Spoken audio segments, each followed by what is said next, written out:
తెలంగాణలో రైతు భరోసా నిధుల విడుదల ప్రక్రియను రేపటిలోగా పూర్తి చేస్తామని రాష్ట్ర వ్యవసాయ శాఖ మంత్రి తుమ్మల నాగేశ్వరరావు తెలిపారు.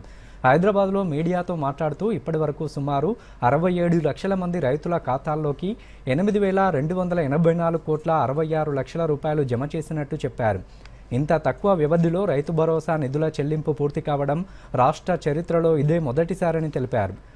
జూన్ 16న ముఖ్యమంత్రి రేవంత్ రెడ్డి రైతు భరోసా నిధుల విడుదల కార్యక్రమాన్ని నిర్వహించగా మొదటి రోజున ఎకరం నుంచి నేడు 7వ రోజున 15 ఎకరాల వరకు సాగు చేస్తున్న రైతుల ఖాతాల్లోకి నిధులు జమ చేశామని చెప్పారు.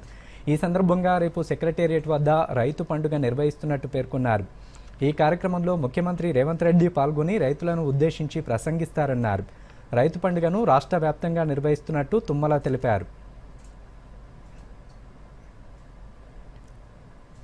పంట పెట్టుబడి కింద 6,000 రూపాయలు ఎకరానికి, అంటే సంవత్సరానికి 12,000 రూపాయల చొప్పున ఎప్పుడూ లేనటువంటి విధంగా అతి తక్కువ కాలంలో 9 రోజుల్లో 9,000 కోట్లు రైతుల యొక్క ఖాతాల్లో జమ చేసినటువంటి ఏకైక ప్రభుత్వం రేవంత్ రెడ్డి గారి ప్రభుత్వం. ఈనాడు తొలకరికి ముందుగానే 9,000 కోట్లు రైతుల యొక్క ఖాతాల్లో జమ చేసి వ్యవసాయ కార్యక్రమాలు సజావుగా నడిచేటట్టుగా రైతు యొక్క పంటల్ని మానిటరింగ్ చేస్తూ రైతుకి ఏ ఇబ్బంది లేకుండా చేసినటువంటి ముఖ్యమంత్రి గారికి రైతాంగం తరఫున అభినందనలు తెలియజేస్తారు.